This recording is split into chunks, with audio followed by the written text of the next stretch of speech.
2-week hiatus. We're back at it with the previews. Very excited to get this going, Mark, as we close in on the NFL season. I did see during our break that you and your wife Lindsay have done a little Disney NFL. Yeah. Big fan of that series, and I will say the Pumbaa choice for the Browns was She pretty nailed spot it. on by Lindsay. Like She nailed it. She really nailed that one. Yeah, if you don't know what we're talking about, first off, Swayze, my dog, may make appearances for the first time ever on the Football Lounge today. I'm finally in this will be my now new recording space. I'm on recording space, number 3 or 4 during this time here at the house. Keeping everyone on their toes. Exactly. But hey, we've just been doing this a long time, and so, but yeah, the NFL announced that Disney is doing a collaboration with Disney. And I think a lot of it stems from the fact that ESPN has the Super Bowl this year. Obviously, Disney owns ESPN. The Super Bowl will also be on ABC. I think like the main broadcast will be on ABC, but I'm sure there'll be like the simulcast on ESPN. And so one of the things they did was they've decided that each NFL team is going to get one specific Disney character that kind of represents them, and they're going to sell merchandise like logo. So obviously they announced of the 32, they've announced 9 of them as like to the launch. So for example, they released the whole NFC East, which we're about to talk about. So nice. Okay. So Woody is the Cowboys, which sucks because we all love Woody and we all hate the Cowboys. And then you have the New York Giants is Wreck-It Ralph. He's a giant character.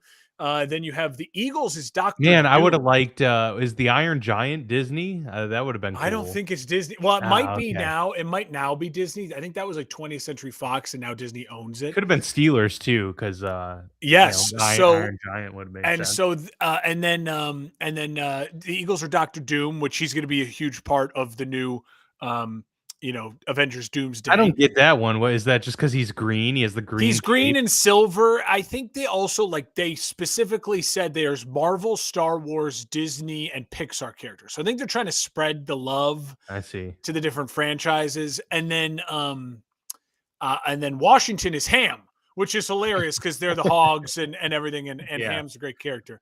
Nice. So they have not released the Bears or the Steelers. I've said from day one, I've been tweeting about this, and if you want to see these videos of my wife, I said Baloo, from the German. Baloo. Not Baloo. And then I've also said I'd be okay with it being Lotso from Toy Story 3, the evil bear. Yeah. I'd also be okay with it being Fozzie Bear. Now they didn't say the Muppets would be a part of it, but I would be cool with that. And then Winnie the Pooh, just because I know he's kind of like dumb and cuddly, but he's iconic. Like he's legendary. Well, that's the thing. Like I didn't realize he was part of Disney's. Disney's owned Winnie the Pooh for a long time. I didn't realize that. Now Pooh is also like his story's now so old. Like it's public domain, that character, but Disney's just owned it for so long that a lot of people don't really do anything with Winnie the Pooh. Sure. But it's one of the reasons why he's so licensed and merchandised is because of that. So my pick for the Steelers was Wally because he's made out of metal. And he's got the yellow in him. And I know he's kind of lame, but he ends up being the hero, and he's tough. So what do you think? What would your pick for the Steelers? I agreed with Lindsay's pick. I thought her pick made more. I get where you're going with that. Lindsay said Wolverine, and I like that because that was a good pick because of the colors, and I'm partial to Wolverine as well. He's like my favorite. Iron Man would also be a good pick for the Steelers. What's that? Iron Man. Iron Man, the Iron Giant, all of those. Wally was a good kind of sleeper pick because you wouldn't think of it, but when you explained it in the video, I was like, oh yeah, that makes sense. And what's cool about it is some of them they've released they don't care about the colors, right? Like the Beast is the Buffalo Bills. Well, it's because he's this giant thing with horns, so it's it kind of works, right? Like Woody doesn't wear silver and blue like that, but he's the Cowboys. So some of it some of it, the colors maybe play a factor, and some of it maybe it's just they're trying to get close to the mascot. There's The some tough ones. Like, yeah. there's like, what do you do with the Miami Dolphins? I don't know of a Dolphin character. I liked your pick though, Finding Nemo, Nemo. because also like it's the ocean theme. Yeah. Like Miami, they're right on the coast. Like, yeah, it's a to me, the biggest no-brainer is the Carolina Panthers. If they're not the Black Panther, like it's the biggest miss in history. That would be a disappointment for So sure. yeah, check out those videos. You can find them on my socials, on my Instagram at Mark Hespin, on I think on my Facebook at Mark Hespin as well. Yeah, they're very fun. But my wife and I had a little fun with that. We're both Disney lovers, and she relied on my football knowledge to help her out. And it was fun. It was very fitting for sure. I'm excited to dive in. We've got the NFC and AFC East. We'll start with the NFC East and kind of just talk about our previews for these entire divisions going into the 2026 season.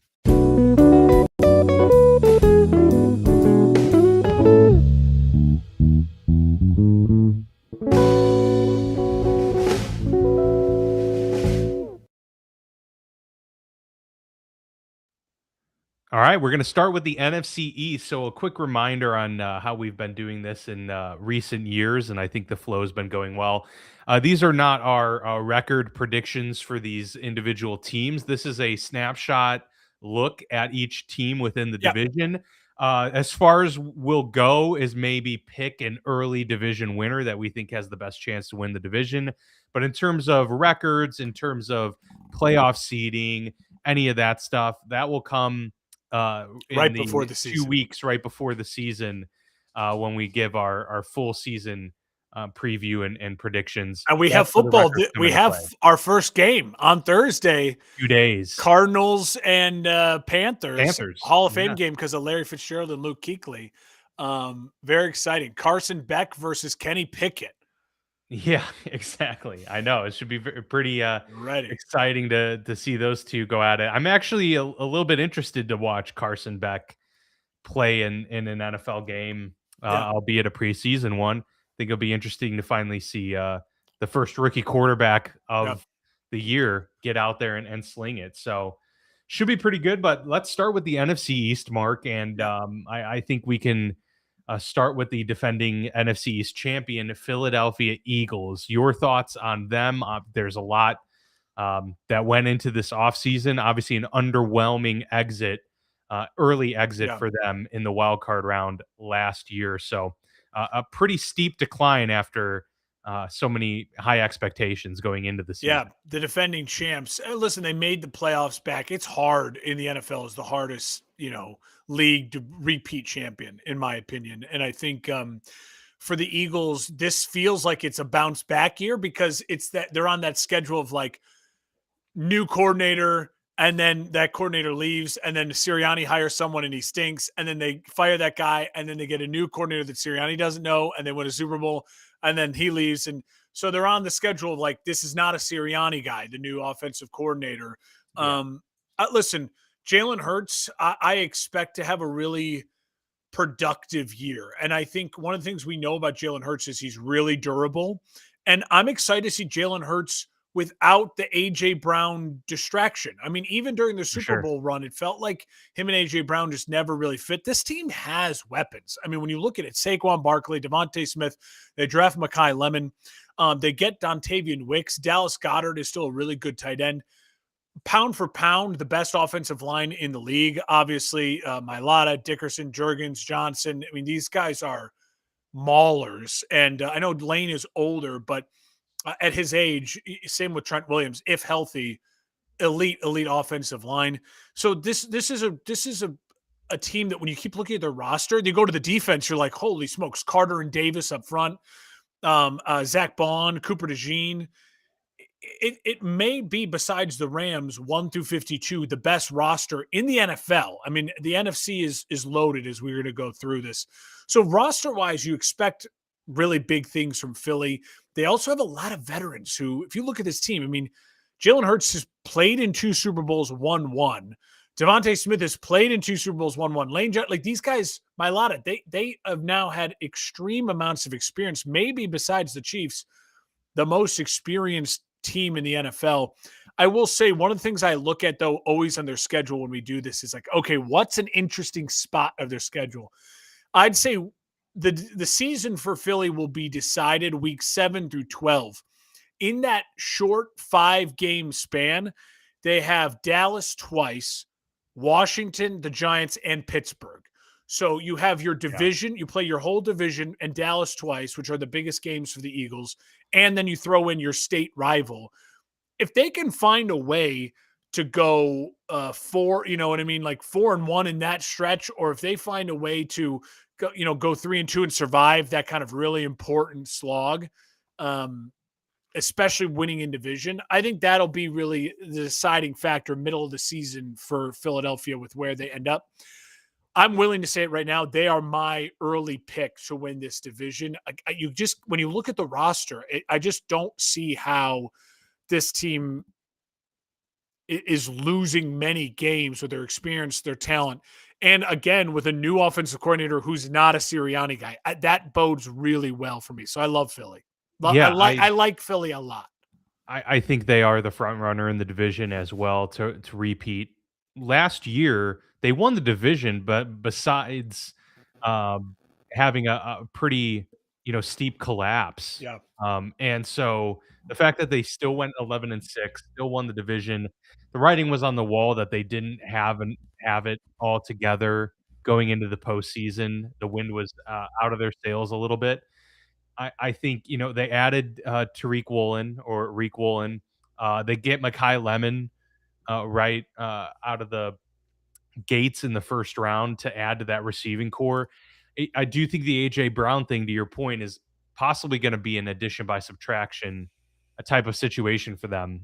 This was a guy that clearly there were a lot of issues, whether it was the brunt of it on AJ Brown or it was a 50-50 split between him and the relationship with Jalen Hurts and the offensive staff. Regardless of that, that is gone. Jalen Hurts now has, you would assume, a little bit more leeway and a little bit more autonomy within this offense. Devontae Smith has been a reliable go-to guy who really hasn't been much of a shit stirrer in his career. You get Mekhi Lemon, who's extremely talented. Dallas Goedert's still really good. Saquon Barkley, I think, is one of those guys that, despite him being an older running back at this point in time and coming off of a down year, is potentially a candidate to return to form. I just think he's one of those unique specimens, right? That he can have another huge season like he did a couple seasons ago. So offensively, I think they've got all of the pieces in place to return to being a dominant offense, unlike the kind of choppiness we've seen as of late. And then defensively, so much has stayed the same there. And they still definitely have the best defensive unit in this division. When it comes to a pure pass rush, I don't know, maybe the Giants somehow have an edge a little bit on them there. But in terms of entire defensive unit, it's the Eagles. So roster top to bottom, they have the edge. They've got the experience. They're the defending champs. I just don't see how they can't be the clear favorites going into the season to win this division. But there are a couple teams here that could give them a run for their money for sure. Totally agree. You want to take the next team? Yeah, let's go to the Dallas Cowboys. They finished 7-9-1 last season. Disappointing all around for sure. But offensively, they had some great pieces. And, we saw Brian Schottenheimer take this team and, for lack of a better term, kind of made lemonade without very many lemons. Defensively, they were completely stripped down to the studs. The trade away of Micah Parsons was that last vestige of, okay, they're basically, just punting right now. I actually think the 7-9-1 season, it could have very well been 9-8. There were a couple of really close games there. I think that was actually an impressive performance by him, a head coach that going into the season, I didn't really have much faith in at all. So I was surprised. Dak Prescott, George Pickens obviously had an incredible year. So him and CeeDee Lamb both return. Obviously there was, injuries with Dak that they had to, deal with as well. So I think the offense, there's a lot of bright um, optimism with where they can pick up going into the season. The question's still going to be the defense. I think that's the biggest thing. Now they did lose Matt Eberflus, maybe another addition by subtraction type of situation there. They bring in Christian Parker from the Eagles, so obviously a great defensive unit. Coach on that staff comes over to the Dallas Cowboys to hopefully reinvigorate some of that. And then, I mean, Mark, all they did was add defense in the draft and in the offseason. They traded for Rashawn Gary. They get Malachi Lawrence and Caleb Downs. It's all going to be, can the young guys actually form into a really good group quick, like we've seen the Rams do in the past? Or are they going to, have some growing pains? That's the biggest question mark for me. I'm not worried about the offense. I'm worried about, is the defense going to be able to get on the moving track quick enough? Totally agree. I think you nailed the addition by subtraction there with Eberflus. I really think when you look at this defense now, Quinnen Williams, Kenny Clark, Jake. You also have where I lost my Rashawn Gary, Caleb Downs. That's now a real unit, right? Like Rashawn Gary, Quinnen Williams. Can't believe I didn't even name Quinnen Williams. That's I know. probably their biggest get. Kenny Clark, like that's a real formidable front, part of, front line. Plus you add in Caleb Downs at the back, who I think has a chance to be extremely special. It feels a little bit like there could be some Jamal Adams where it's like his peak is insane and maybe the peak only lasts like 3 years. But that's what Dallas needs right now. They need a defense that can be a top 15 defense, right? If their defense is top 15, this is a playoff team if their offense stays healthy, because offensively, obviously the weapons, Dak and Schottenheimer, they give Dak a lot of credit, dude. He is he's dealt with a good amount. He's the epitome of a franchise quarterback. Like he is 3 different coaches. None of the coaches we would say are like first ballot Hall of Fame guys, all very okay to slightly above average coaches. And all he does is put up insane numbers when healthy year after year.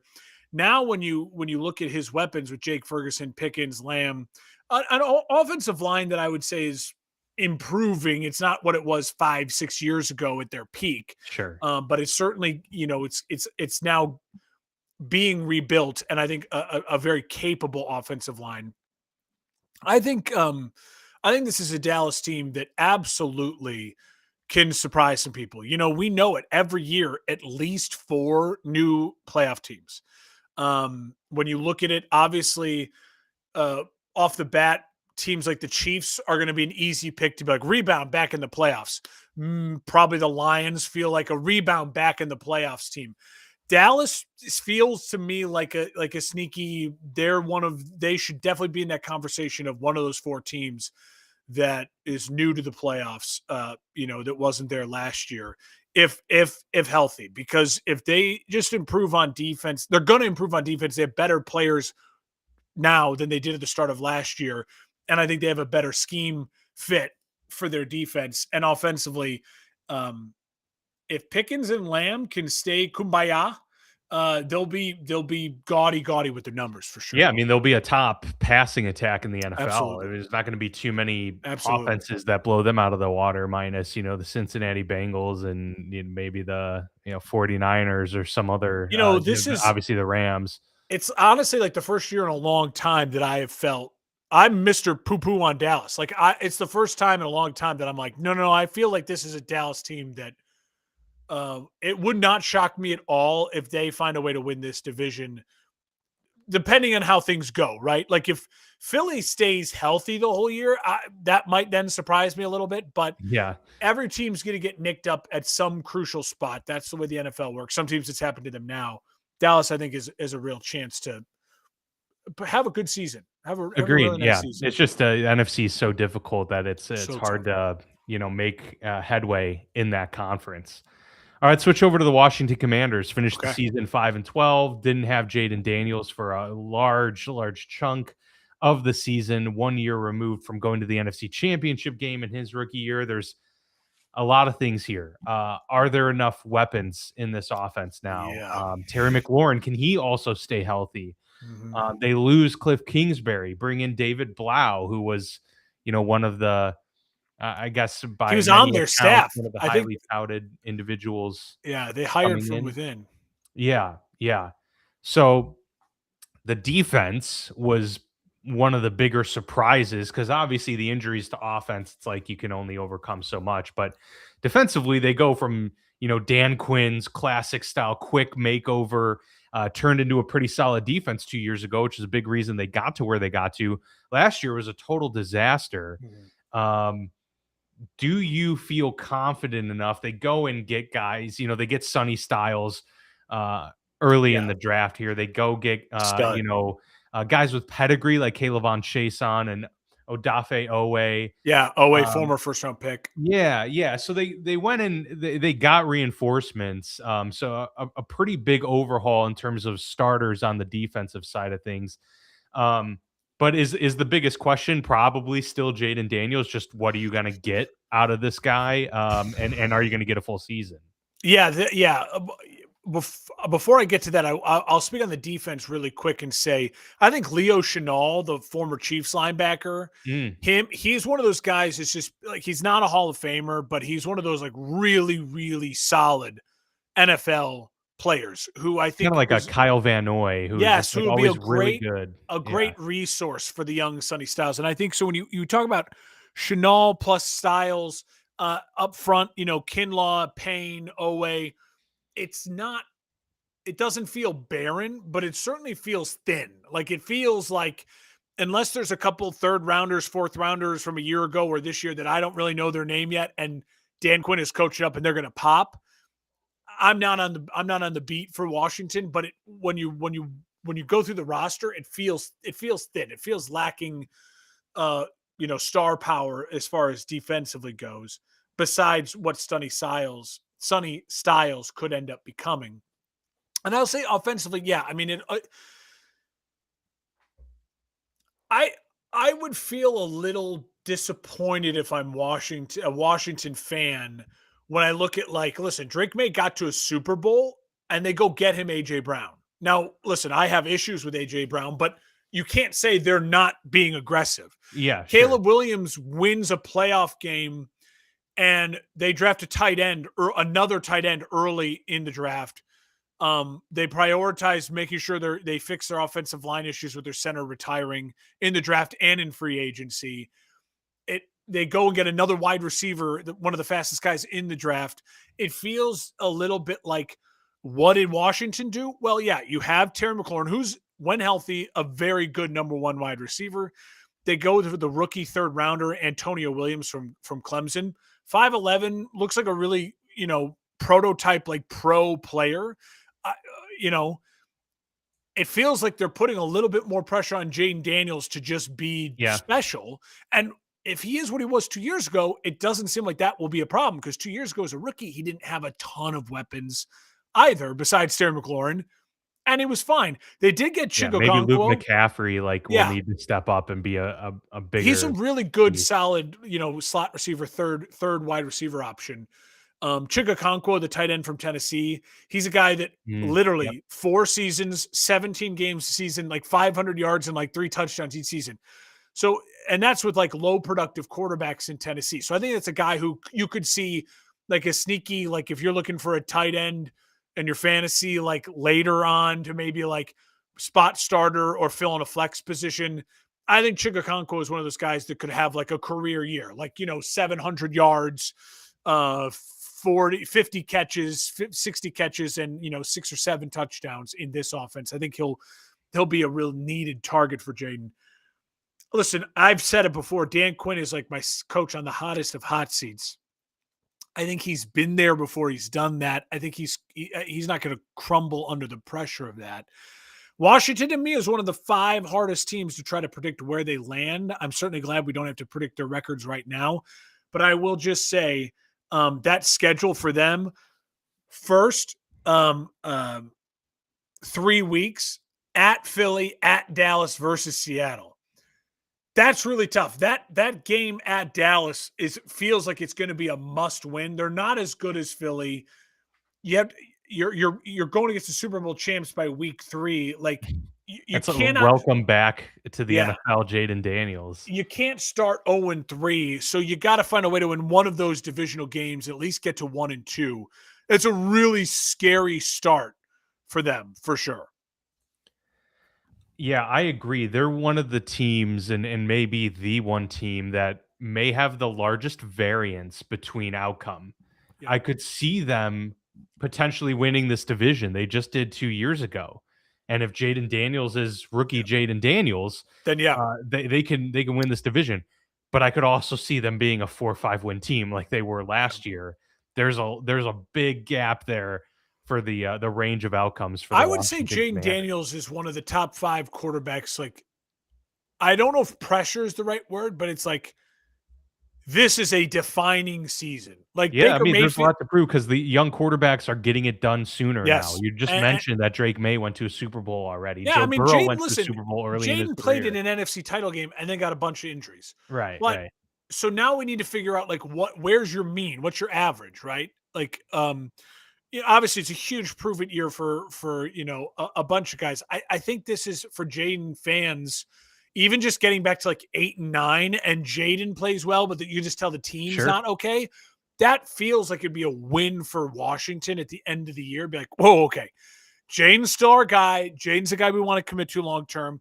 Now we have to really just flesh out this roster. That rookie year was special. Now we're going back to the normal growth pattern. But health is crucial for Jaden to play 16, 17 games this year and to prove that he can stand up to the slog of an NFL season. Yep. All right, to the one team in this division that has a new head coach. Yep. New York Football Giants go from 4-13 and hope to turn it around after hiring John Harbaugh to be their head coach. Jackson Dart returning, Cam Scatabo returning. They, of course, lose Dexter Lawrence in the trade. No Russell Wilson to back up Jackson Dart anymore. They bring in Matt Nagy as the offensive coordinator, and no huge names, but they did bring in guys like Isaiah Likely, Darnell Mooney, Calvin Austin, Greg Newsome on the defensive side, Arvell Reese in the first round. Listen, big get for them, and an offensive tackle in Maui Goa on top of it. So they addressed several areas of need on this team. I don't think there's much concern about the defense because it already was in a pretty solid place, losing Lawrence Hurts, but they still got a lot of dudes. And we know that Harbaugh is more than capable. To me, this whole season rides on Jackson Dart and Malik Neighbors because you forget, too, Jackson Dart didn't really have much of Malik Neighbors to work with in terms of chemistry. I mean, Malik Neighbors went off 2 years ago, and then Jackson Dart's rookie season, he really doesn't get much of Malik Neighbors at all because of the injury. So we'll see what happens, but it's going to ride on the offense here for them to be able to, actually make waves in this division. Dude, that defense on paper is like insane. You read the names: DJ Reader, Brian Burns, Arvell Reese, the rookie, Abdul Carter, and then Tremaine Edmonds. Yeah. They signed Tremaine Edmonds, who, listen, I watched him the last couple of years in Chicago. He still can really play, and he's long. I mean, this defense is going to bat down balls. Like he can still make a real impact on the game. Plus, the schedule weeks 3 through 6, I think it's a really there's a stretch there where I feel like New York could get hot. They have Tennessee, Arizona, both at home. Then they go to Washington and then home against New Orleans. That could be a 4-0 stretch there, weeks 3 through 6, and all of a sudden we're looking at the Giants by the end already of at their win total at the end of week 6, and you'd be like, holy crap, the Giants are a 5-win team. I don't know if that means they're going to be a playoff team. The back end of the schedule gets tougher, but that would build a ton of confidence, right? Obviously, as you said, it's all about Jackson Dart and Harbaugh, and I would argue Matt Nagy. Matt Nagy, the offensive coordinator. Listen, Jackson Dart in 14 games, 15 touchdown passes, 5 interceptions. So he's basically will throw you a touchdown pass a game, 2,200 yards. I mean, it's roughly, a little under 200 yards passing a game in 14 games. But you got to remember, this man was electric with his legs, almost 500 yards rushing in that same time period, and 9 touchdowns rushing. Matt Nagy is used to mobile quarterbacks. I mean, he had Mitch Trubisky, he had Justin Fields, he then had Patrick Mahomes. He's used to mobile quarterbacks. So I think that if I'm going to try to compliment, find some way to be positive for the Giants fans, I would say that. But my concern is we already saw Jackson Dart take a lot of hits, and that is a real concern. And listen, as a man who watched Matt Nagy's offense and who watched and I would say Chiefs fans probably feel the same way after the last 3 years. It's a lot of dink and dunk and let the skill position guys go. And I like their skill position guys, Neighbors and Slayton and Mooney, but none of those guys are like a 6'4", go up and just throw me a fade route and I'll go get the ball. Like they're all very much like spacing, route running, get the ball in their hands. And if your offense is just that, while trying to have a power running back in a Scadaboo, I'm very intrigued to see where this goes. Right? I'm cautiously optimistic for the Giants. I love Harbaugh. I love the defense, but I don't have a ton of faith in Nagy. I don't have a ton of faith in Dart. And they have veteran wide receivers like Odell Beckham Jr. is still on this roster. He signed to this roster. Juju Smith-Schuster is on this roster. Will they actually make the roster come opening day? I don't know, but it just goes to show you, I think, just like it feels a little bit circusy in New York, and a lot of pressure. I think Colin Cowherd picked them to be his team that doubles their win total and makes the playoffs. I don't know if I see that based on their schedule and their offense. They'd have to more than double their win total. I mean, in the NFC, I feel like you're gonna have to get 10 wins. I feel that way too. I can see here's the thing, Dan. What if New York, what if by week 10 it's like Jackson Dart has played only in 8 games. He's got 10 touchdown passes. You know what I mean? He runs the ball well, but it's like by Thanksgiving and next year, what if it looks something like that? Then you go, is it Matt Nagy's fault? Is it Jackson Dart? I can see us having those conversations.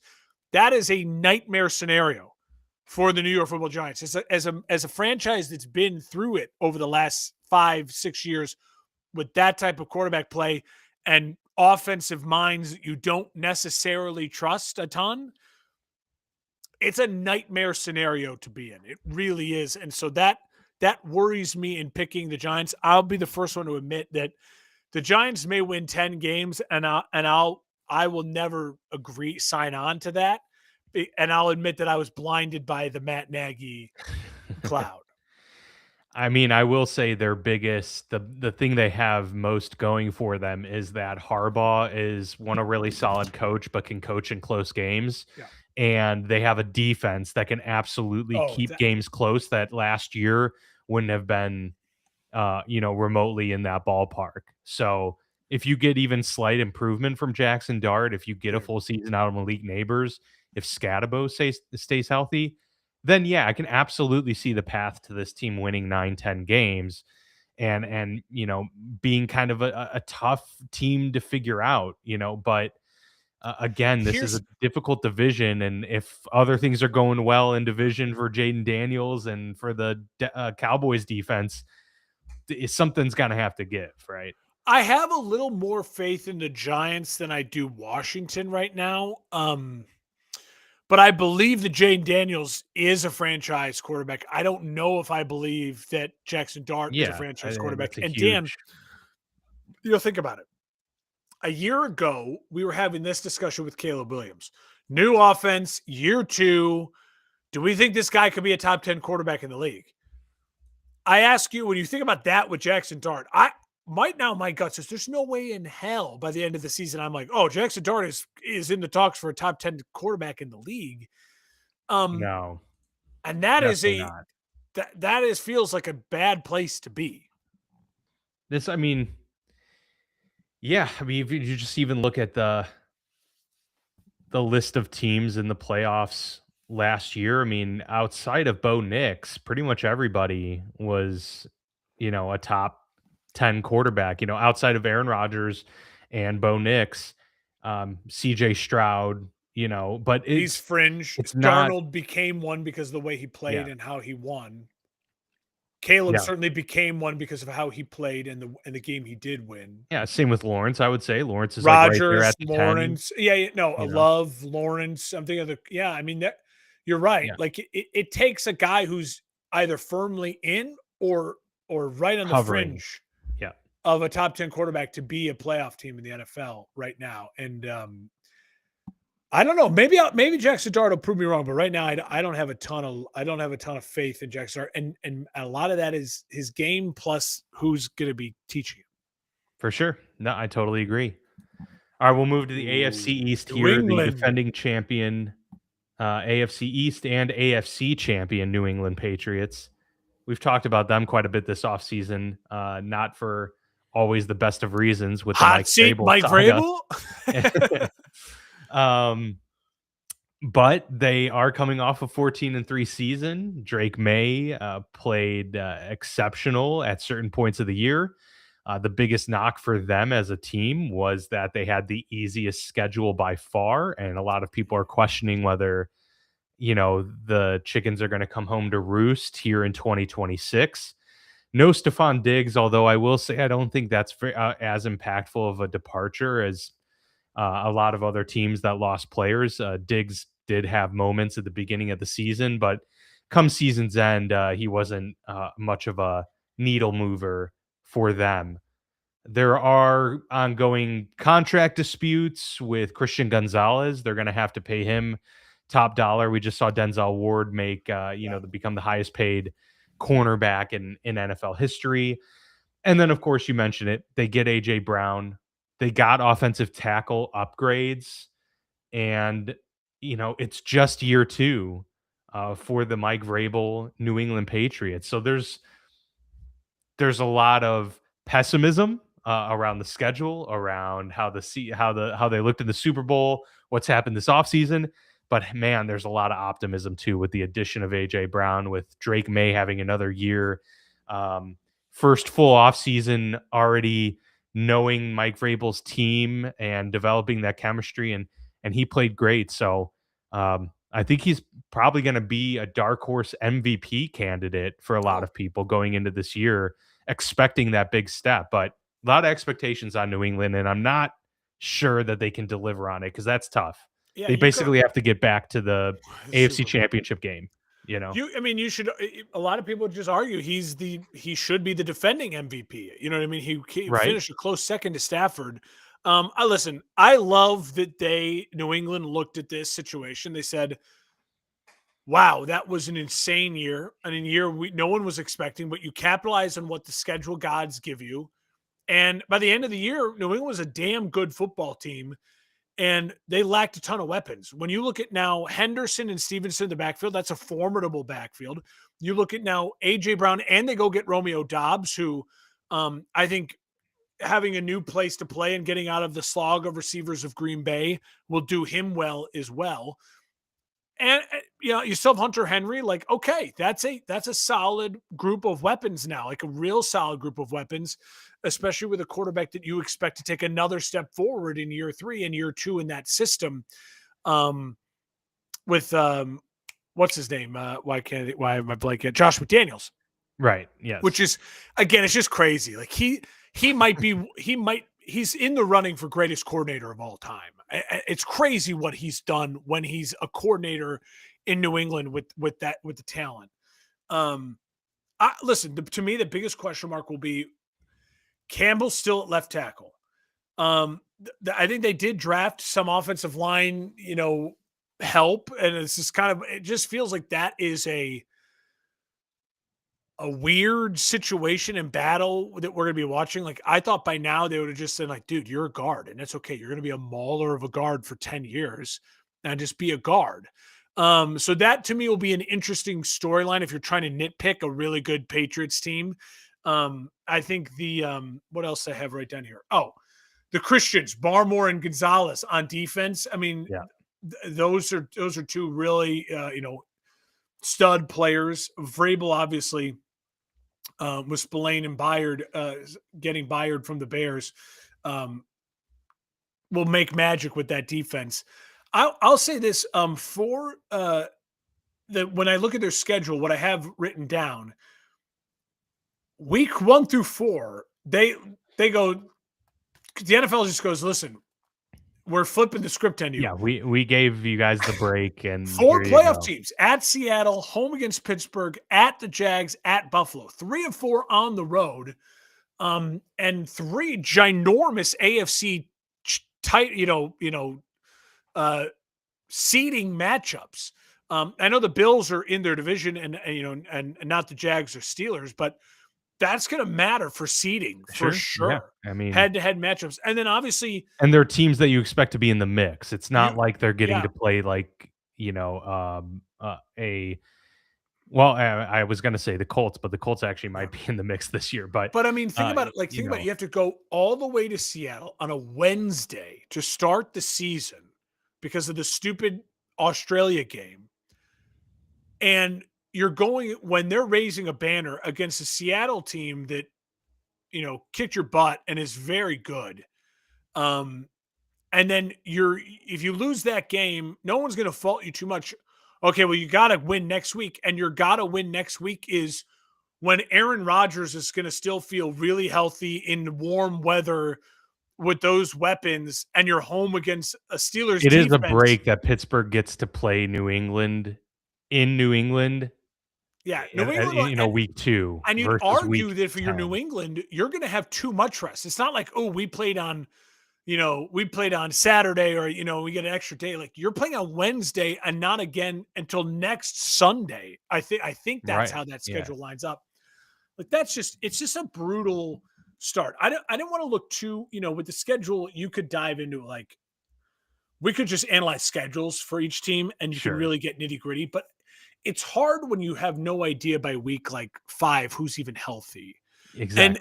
And that's who's emerged, Yeah, that's why I try to pick like stretches, like 1 through 4. It's an obvious, like, that's a brutal stretch. If New England ends up somehow 2-2 after 4 games, I'll be like, okay, kudos.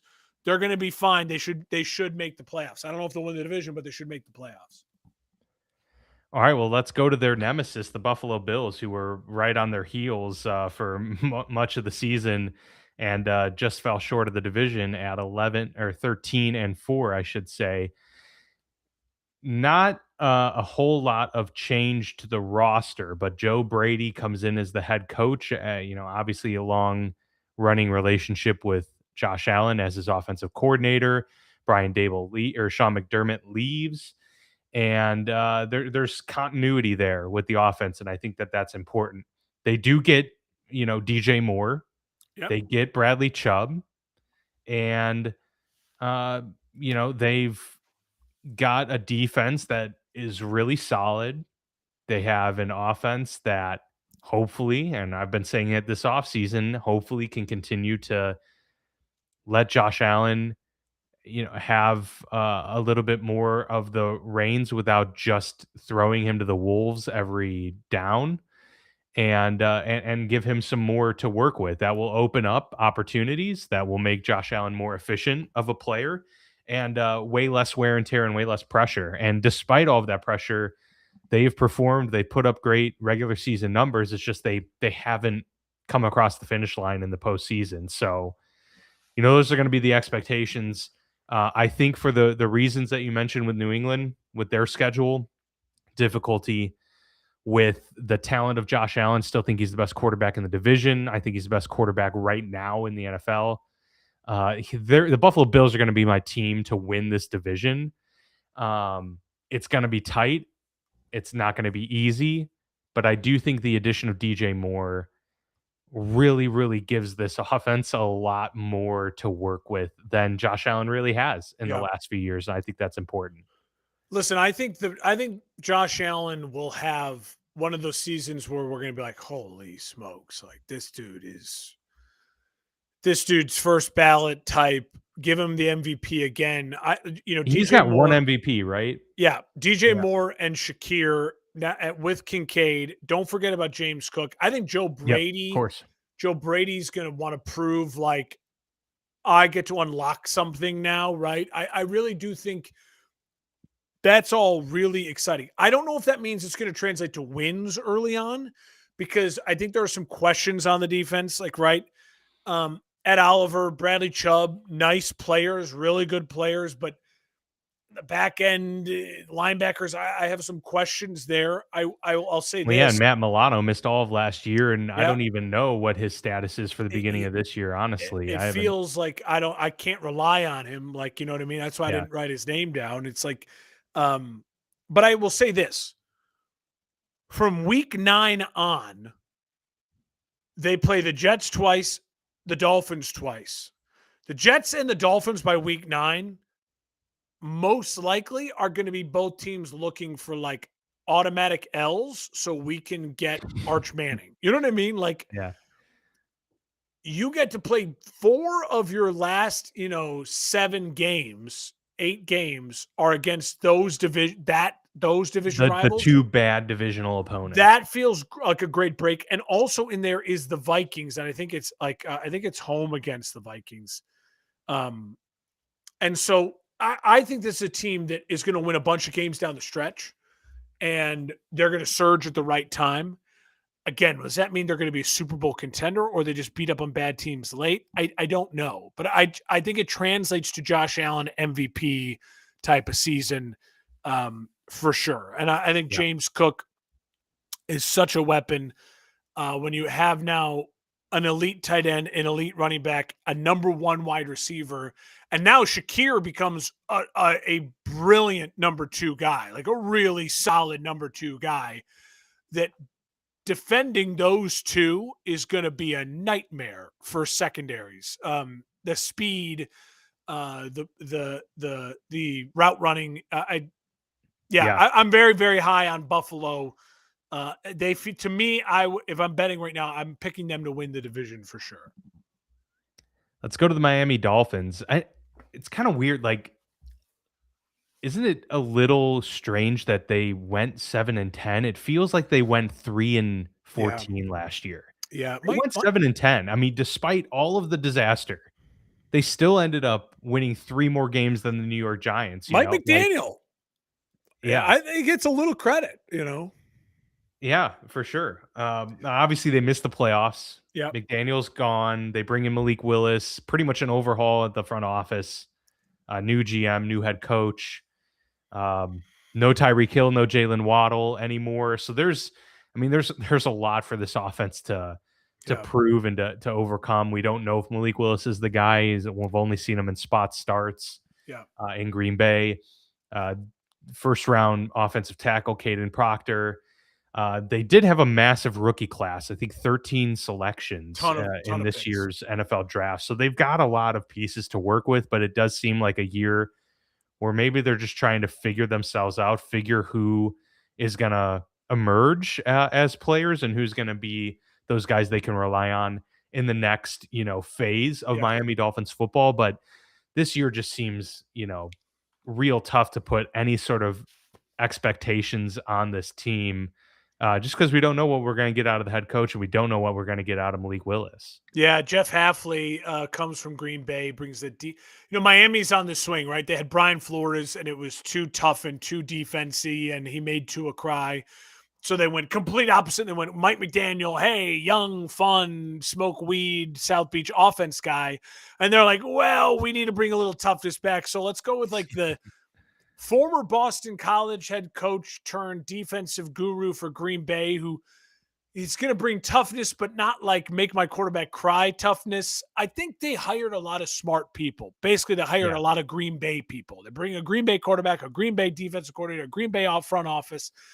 That, to me, bodes well for the plan.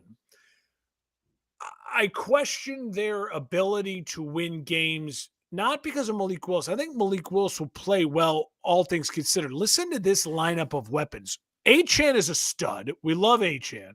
Yep. I wouldn't draft him in fantasy early, though, because they're going to crowd the box and be like, can you beat us with, let me read these names, Jalen Tolbert, Malik Washington, and Tutu Atwell. Yeah. But don't worry, their elite tight end is a third rounder from UCLA in 2022, Greg Dulcich.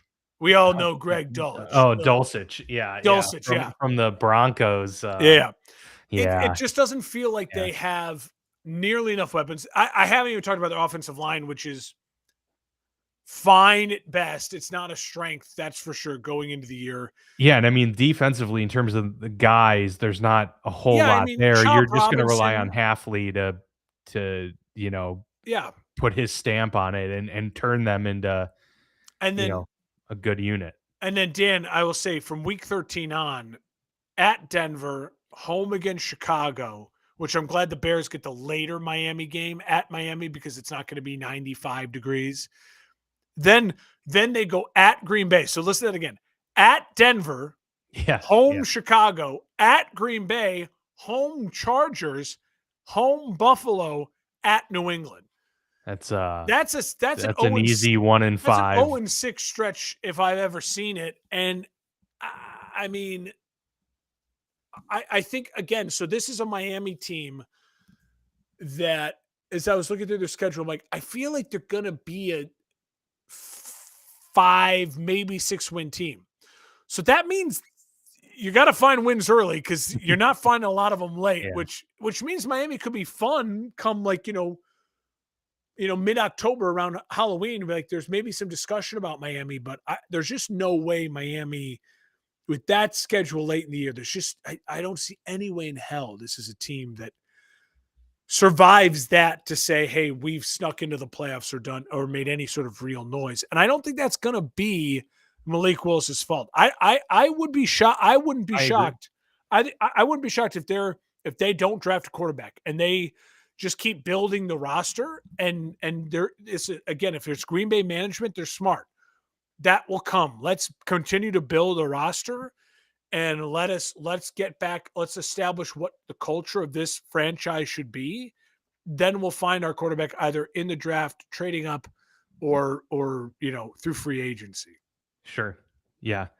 I don't think that the team itself really has expectations of making the playoffs. I think that would be a little bit misguided. And so, I think Jeff Halfley comes in there with a fresh perspective, a fresh mindset of just kind of building this thing up from the studs, because so much is going to have to change. And so, I think they could be, a feisty team at times, but ultimately when we're looking at it at the end of the season, they may very well be looking at that, 5-6 wins that you talked about.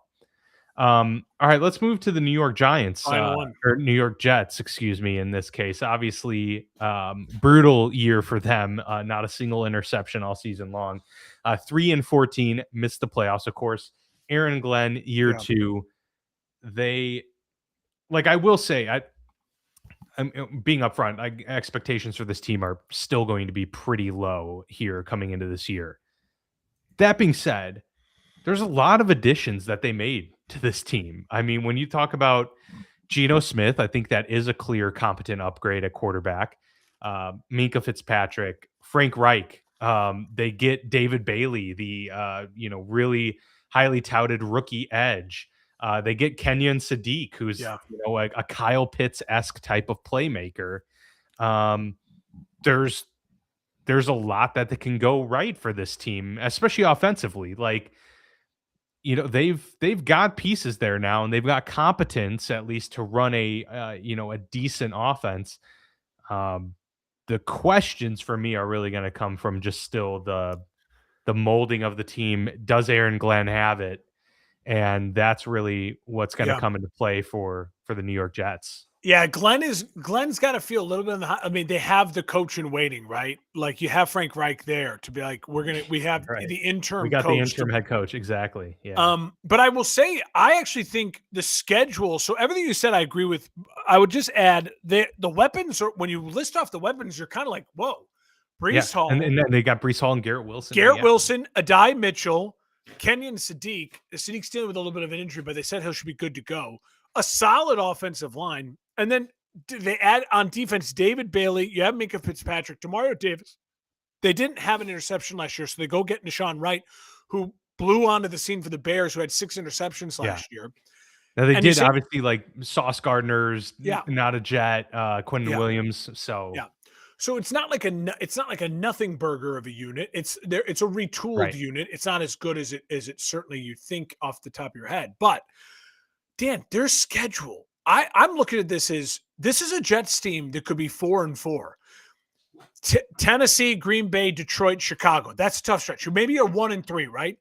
After that Chicago game, week 4, Cleveland, New England, Miami, the Raiders. I feel like the Jets can absolutely win against Cleveland, Miami, and the Raiders. Yeah, they can go 3-1. In that stretch, you lost to New England. You're 4-4 through week 8. Like, that's not a coach that's getting fired unless the 3-game losing streak against the NFC North is ugly. Like if you lose by 20 plus points to the Green Bay, Chicago, and Detroit, like bum, maybe then you say, oh, this is disaster. It's ugly. But then you get the interim head coach bump, and I think you win 3 of your next 4. Like I think this is a Jets team that my initial thought was, they'll be 4th place. And then after looking at the schedule and the roster, I go, I think this is a Jets team that probably finishes in 3rd in the division. Like, I know that seems like a crazy thing off the top of your head, but look at the schedule for how hard it is for Miami at the end when you're going to want to lose games at the end of the year for draft position. It's more manageable for the Jets, and the Jets have legitimate offensive weapons that, yes, HN is maybe the best player of all the weapons between them. But when you talk about Garrett Wilson and Brees Hall, plus you have the 2 rookies in Mitchell and Sadiq, like this is a Mitchell's not a rookie, but with Sadiq and then Adai Mitchell, like this is a legitimate. Yeah, it's a decent group. I actually agree with that assessment. I think if you asked me today, like to pick them or the Dolphins to finish with a better record, it probably would be the Jets. Yeah, and there's more pressure on the Jets to win, even though that's probably not good for the long-term future because they need a quarterback. Yeah, for sure. Oh, it's fun. This is fun. We went through that as about robust yet concise of a look at us preview as we've had. It only takes us 7 years, but we're getting it down. we've hit our groove. Finally, we found it. Let's go. No, but that was fun, man. Just wait till we talk about the North. That's why we save the North for the end. We always save the North for the end. That's always a good one. Yeah. So obviously, what's on the horizon is the South, the West, and the North in the coming weeks. We'll do one of these previews each week through August, and then of course we got the final week before the regular season begins, where we get to do our big full playoff prediction episode. Usually doesn't go well come season's end, but damn, it's a lot of fun before the first game gets underway. And hey, we'll have watched some NFL football, some 2026 NFL football.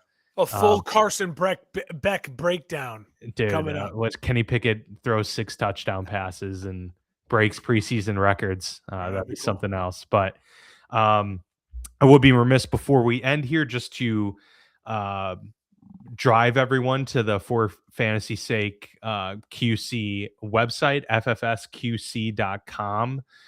There you can go and sign up for our Toys for Tots leagues. We do it every year. It's great to have a big community. We get hundreds of teams to join, and obviously the proceeds go towards local Toys for Tots chapters So really appreciate all of the participation. Again, you can go to the website there. You can also go to For Frequency's Sake Facebook page to get that link as well. But appreciate the support, appreciate the viewership here on the Football Lounge, and we will be back next week with another preview episode.